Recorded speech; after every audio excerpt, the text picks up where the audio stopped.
الحمد لله الذي أنزل على عبده الكتاب ولم يجعل له عوجا قيما لينذر بأسا شديدا من لدنه ويبشر المؤمنين الذين يعملون الصالحات أن لهم أجرا حسنا ماكثين فيه أبدا وينذر الذين قالوا اتخذ الله ولدا ما لهم به من علم ولا لآبائهم كبرت كلمة تخرج من أفواههم إن يقولون إلا كذبا فلعلك باخع نفسك على آثارهم إن لم يؤمنوا بهذا الحديث أسفا إنا جعلنا ما على الأرض زينة لها لنبلوهم أيهم أحسن عملا وإنا لجاعلون ما عليها صعيدا جرزا أم حسبت أن أصحاب الكهف والرقيم كانوا من آياتنا عجبا إذ أوى الفتية إلى الكهف فقالوا ربنا آتنا من لدنك رحمة وهيئ لنا من أمرنا رشدا فضربنا على آذانهم في الكهف سنين عددا ثم بعثناهم لنعلم أي الحزبين أحصى لما لبثوا أمدا نحن نقص عليك نبأهم بالحق إنهم فتية آمنوا بربهم وزدناهم هدى وربطنا على قلوبهم إذ قاموا فقالوا ربنا رب السماوات والأرض لن ندعو من دونه إلها لقد قلنا إذا شططا هؤلاء قوم اتخذوا من دونه آلهة لولا يأتون عليهم بسلطان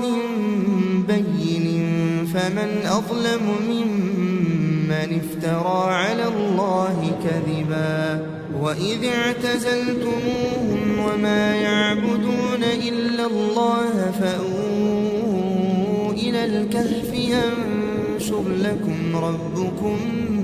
من رحمته ويهيئ لكم من أمركم مرفقا وترى الشمس إذا طلعت تزاور عن كهفهم ذات اليمين وإذا غربت تقرضهم ذات الشمال وهم في فجوة منه ذلك من آيات الله من يهد الله فهو المهتد ومن يضلل فلن تجد له وليا مرشدا وتحسبهم أيقاظا وهم رقود ونقلبهم ذات اليمين وذات الشمال وكلبهم باسط ذراعيه بالوصيد لو اطلعت عليهم لوليت منهم فرارا ولملئت منهم رعبا وكذلك بعثناهم ليتساءلوا بينهم قال قائل منهم كم لبثتم قالوا لبثنا يوما أو بعض يوم قالوا ربكم أعلم بما لبثتم فابعثوا أحدكم بورقكم هذه إلى إلى المدينة فلينظر أيها أزكى طعاما فليأتكم برزق منه وليتلطف ولا يشعرن بكم أحدا إنهم إن يظهروا عليكم يرجموكم أو يعيدوكم في ملتهم ولن تفلحوا إذا أبدا وكذلك أعثرنا عليهم ليعلموا أن وعد الله حق وأن الساعة لا ريب فيها إذ يتنازعون بينهم أمرهم فقالوا ابنوا عليهم بنيانا ربهم أعلم بهم قال الذين غلبوا على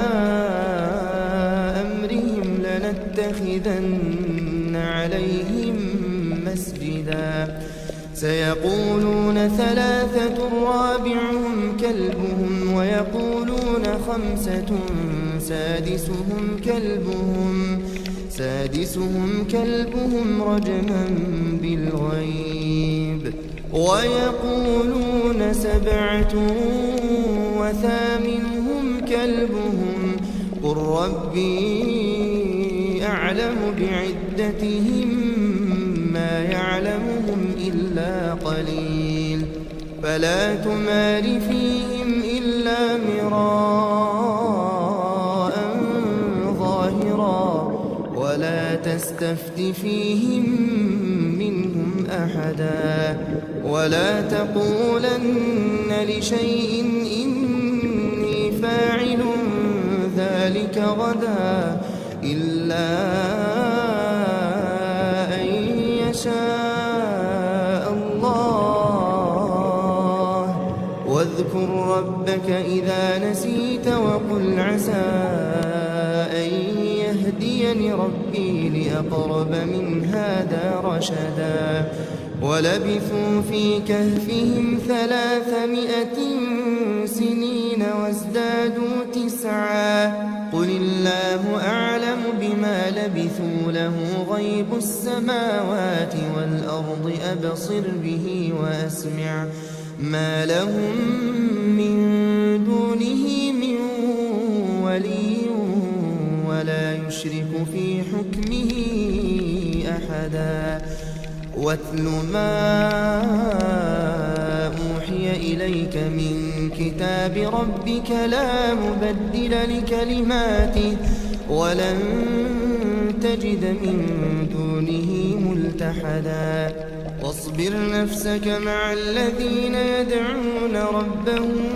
بالغداة والعشي يريدون وجهه ولا تعد عيناك عنهم تريد زينة الحياة الدنيا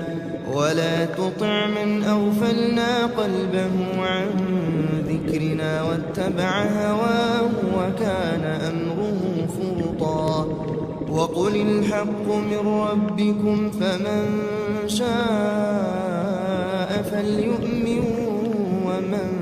شاء فليكفر إنا أعتدنا للظالمين نارا أحاط بهم سرادقها وإن يستغيثوا يغاثوا بماء كالمهل يشوي الوجوه بئس الشراب وساءت مرتفقا إن الذين آمنوا وعملوا الصالحات إنا لا نضيع أجر من أحسن عملا أولئك لهم جنات عدن تجري من تحتهم الأنهار يحلون فيها من أساور من ذهب ويلبسون ثيابا خضرا من سندس واستبرق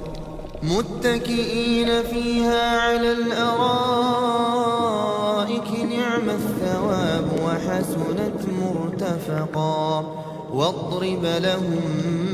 مثلا الرجلين جعلنا لأحدهما جنتين من أعناب وحففناهما بنخل وجعلنا بينهما زرعا كلتا الجنتين آتت أكلها ولم تظلم منه شيئا وفجرنا خلالهما نهرا وكان له ثمر فقال لصاحبه وهو يحاوره أنا أكثر منك مالا وأعز نفرا ودخل جنته وهو ظالم لنفسه قال ما أظن أن تبيد هذه أبدا وما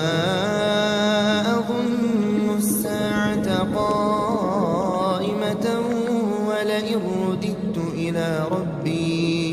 ولئن رددت إلى ربي لأجدن خيرا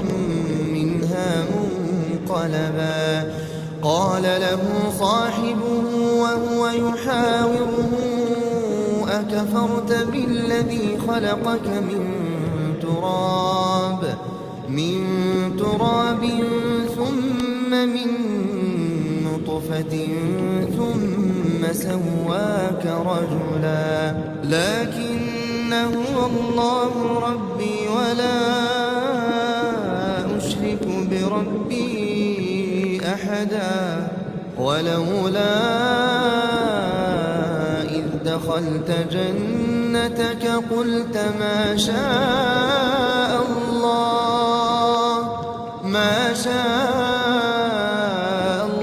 الله لا قوة إلا بالله إن ترني أنا أقل منك مالا وولدا فعسى ربي أن يؤتيني خيرا من جنتك ويرسل عليها حسبانا من السماء فتصبح صعيدا زلقا أو يصبح ماؤها غورا فلن تستطيع له طلبا وأحيط بثمره فأصبح يقلب كفيه على ما أنفق فيها وهي خاوية على عروشها ويقول يا ليتني لم أشرك بربي أحدا ولم تكن له فئة ينصرونه من دون الله وما كان منتصرا هنالك الولاية لله الحق هو خير ثوابا وخير عقبا واضرب لهم مثل الحياة الدنيا كماء إن أنزلناه من السماء فاختلط به نبات الأرض فأصبح هشيما تذروه الرياح وكان الله على كل شيء مقتدرا المال والبنون زينة الحياة الدنيا والباقيات الصالحات خير عند ربك ثوابا وخير أملا ويوم نسير الجبال وترى الأرض بارزة وحشرناهم فلم نغادر منهم أحدا وعرضوا على ربك صفا لقد جئتمونا كما خلقناكم أول مرة بل زعمتم أن لن نجعل لكم موعدا ووضع الكتاب فترى المجرمين مشفقين مما فيه ويقولون يا ويلتنا ما لهذا الكتاب لا يغادر صغيرة ولا كبيرة إلا أحصاها ووجدوا ما عملوا حاضرا ولا يظلم ربك أحدا. وإذ قلنا للملائكة اسجدوا لآدم فسجدوا إلا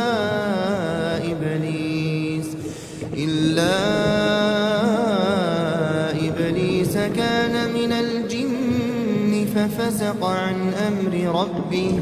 أفتتخذونه وذريته أولياء من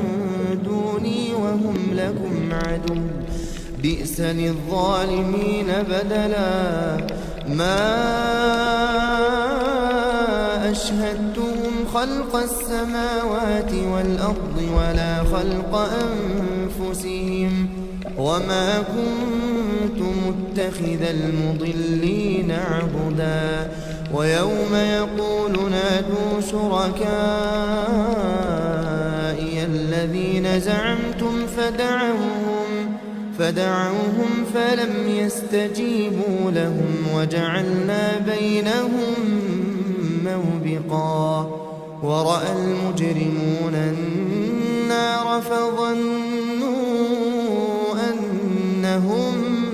مواقعوها ولم يجدوا عنها مصرفا. ولقد صرفنا في هذا القرآن للناس من كل مثل وكان الإنسان أكثر شيء جدلا. وما منع الناس أن يؤمنوا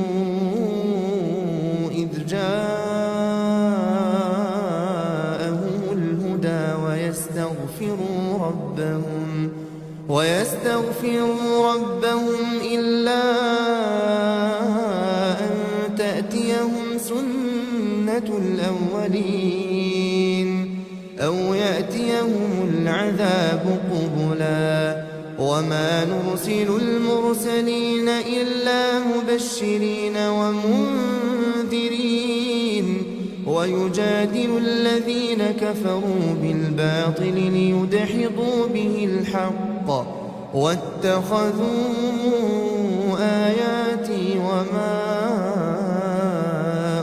أنذروا هزوا.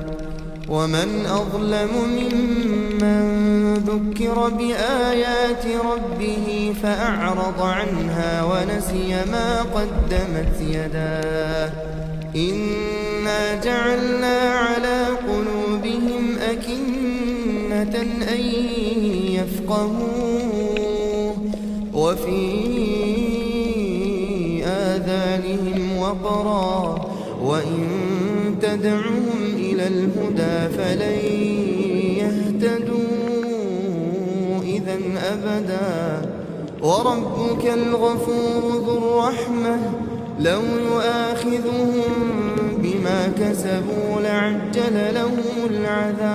العذاب بل لهم موعد لن يجدوا من دونه موئلا. وتلك القرى أهلكناهم لما ظلموا وجعلنا لمهلكهم موعدا. وإذ قال موسى لفتاه لا أبرح حتى أبلغ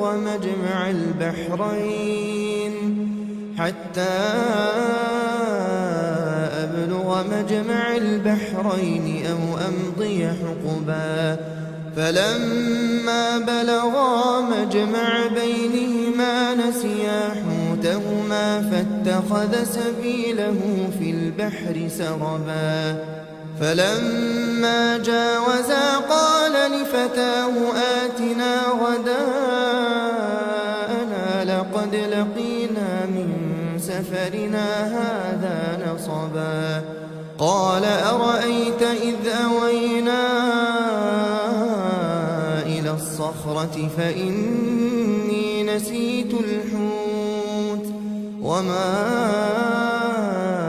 أنسانيه إلا الشيطان أن أذكره واتخذ سبيله في البحر عجبا قال ذلك ما كنا نبغي فارتدا على آثارهما قصصا فوجدا عبدا من عبادنا آتيناه رحمة من عندنا وعلمناه من لدنا علما قال له موسى هل أتبعك على أن تعلمني مما علمت رشدا قال إنك لن تستطيع معي صبرا وكيف تصبر على ما لم تحط به خبرا قال ستجدني إن شاء الله صابرا إن شاء الله صابرا ولا أعصي لك أمرا قال فإن اتبعتني فلا تسألني عن شيء حتى أحدث لك منه ذكرا فانطلقا حتى إذا ركبا في السفينة خرقها قال أخرقتها لتغرق أهلها لقد جئت شيئا إمرا قال ألم أقل إنك لن تستطيع معي صبرا قال لا تؤاخذني بما نسيت ولا ترهقني من أمري عسرا فانطلقا حتى إذا لقيا غلاما فقتله قال أقتلت نفسا زكية بغير نفس لقد جئت شيئا نكرا قال ألم أقل لك إنك لن تستطيع معي صبرا قال إن سألتك عن شيء بعدها فلا تصاحبني قد بلغت من لدني عذرا فانطلقا حتى إذا أتيا أهل قرية استطعما أهلها فأبوا أن يضيفوهما فوجدا فيها جدارا يريد أن ينقض فأقامه قال لو شئت لاتخذت عليه أجرا قال هذا فراق بيني وبينك سأنبئك بتأويل ما لم تستطع عليه صبرا أما السفينة فكانت لمساكين يعملون في البحر فأردت أن أعيبها وكان وراءهم ملك يأخذ كل سفينة غصبا وأما الغلام فكان أبواه مؤمنين فخشينا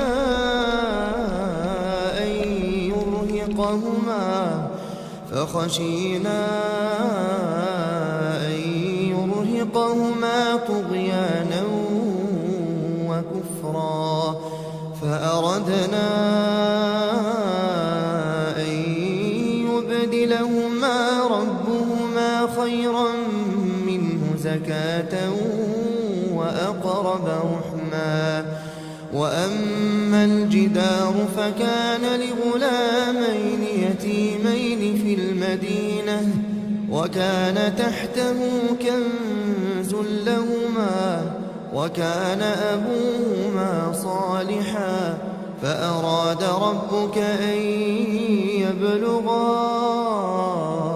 أشدهما ويستخرجا كنزهما رحمة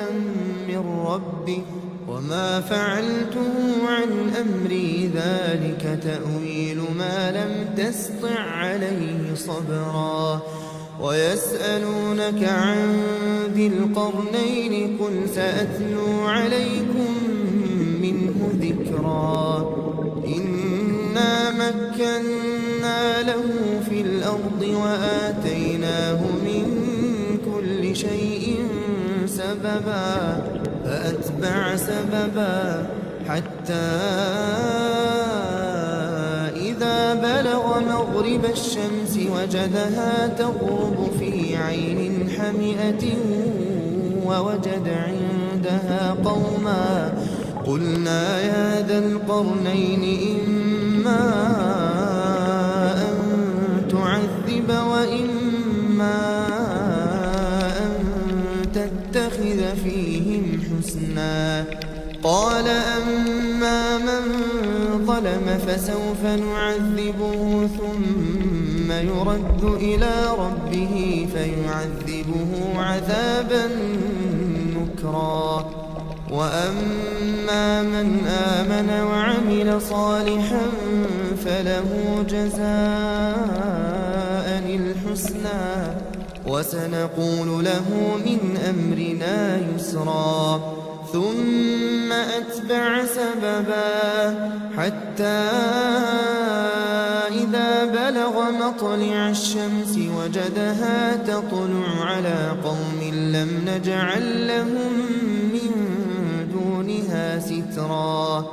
كذلك وقد أحطنا بما لديه خبرا ثم أتبع سببا حتى إذا بلغ بين السدين وجد من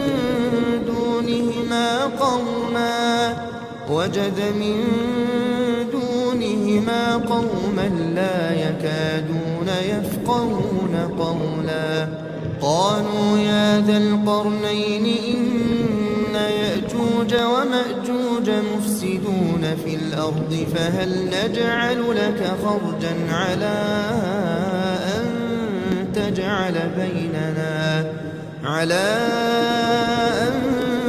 تجعل بيننا وبينهم سدا قال ما مكني فيه ربي خير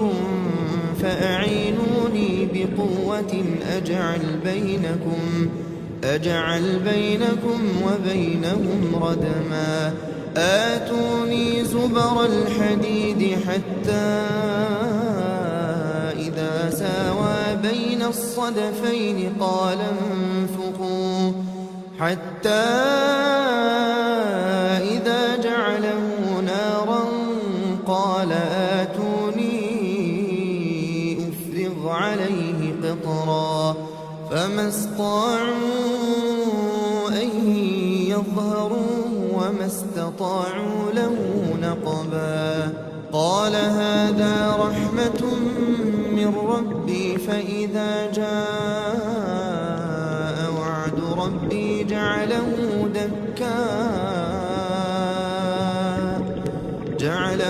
دكاء وكان وعد ربي حقا وتركنا بعضهم يومئذ يموج في بعض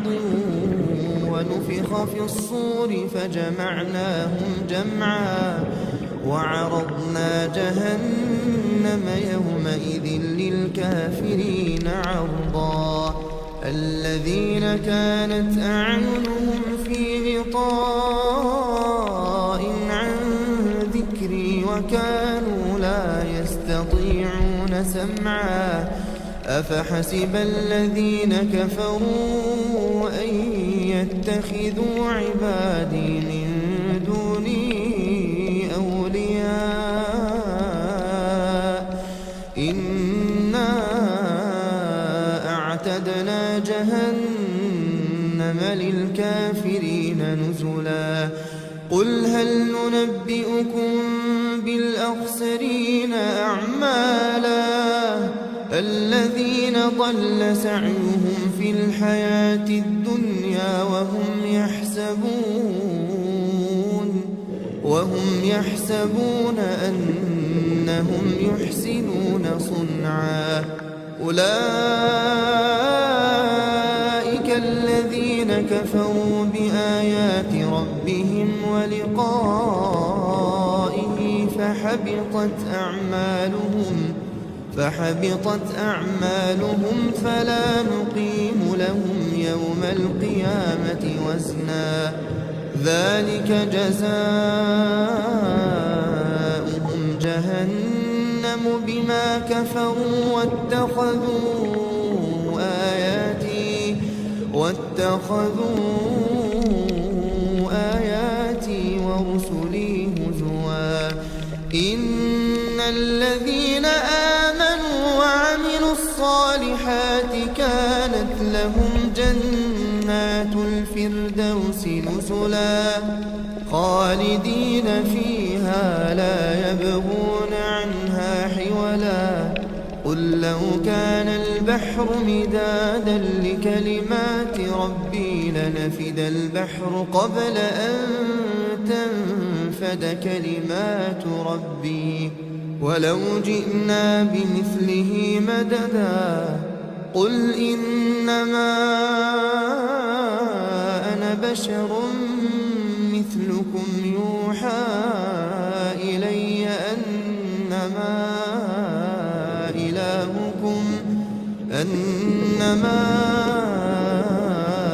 إلهكم إله